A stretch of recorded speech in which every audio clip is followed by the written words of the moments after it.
তাদের পাশে এসে দাঁড়ানো।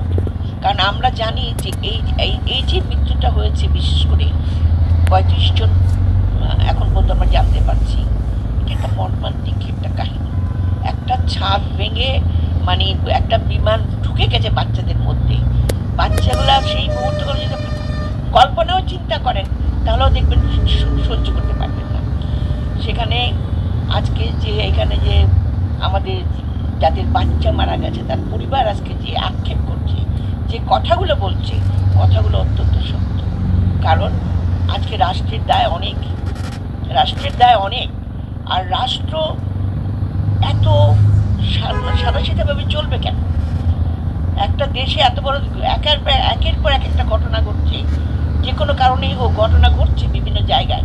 আর আজকে আমার দেশের ভবিষ্যৎ, তারা আজকে সেই ভবিষ্যৎ যে শিশু যারা ফুল না ফুটতেই যারা ঝরে গেল, তাদের জন্য আজকে রাষ্ট্রের প্রথমে তো উচিত ছিল যে কথাটা এই আমাদের বাচ্চার মা মানে মামা যিনি লিওন যে বললেন, অনেক অনেক দুঃখ তার মধ্যে রক্তক্ষরণতে কথাটা বলেছেন যে একবার কি প্রধান উপদেষ্টা একবার কি একটা ফোন করতে পারতেন না? উনি তো বরাবর ছিলেন না, উনি একজন এনজিও প্রধানের কাজ কি জনগণের কাছে থেকে কাজ করা। সেটুকু তো তুমি ওনার নিজস্ব যে কায়দা, সেই কায়দায় তো তুমি আসতে পারতেন। আজকে সরকারের অনেক আছে, একটা পুরাতন ৮৪ সনের একটা বিমান যে যার কলকব্জা সব ভেঙে পড়েছে, সেই বিমান নিয়ে প্রশিক্ষণ দেওয়া, এবং সেই প্রশিক্ষণে কোথায় প্রশিক্ষণ? একটা জনবহুল জায়গায়, যেখানে বাড়ি ঘর, ওখানে অনেক গাড়ি থাকতে পারত, আরও অনেক বড় কিছু হতে পারত। এই স্কুল ছুটি হওয়ার কারণে হয়তো অনেক কিছুর ক্ষয়ক্ষতি কিন্তু আমার গিয়েছে।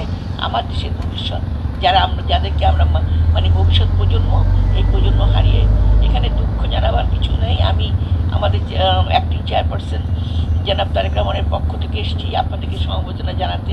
তেমনি আমার দেশনেত্রী বেগম খালেদা জিয়া, যিনি আজকে অসুস্থ, আপনারা সবাই জানেন, তিনিও সমবেদনা জানিয়েছেন এবং তিনি বলেছেন তাকে গিয়ে বলো আমি আছি, আমার যেমন ছিলাম আমরা সবসময় পাশে আছি, এই পরিবারের পাশে বিএনপি পরিবার অন্তত থাকবে।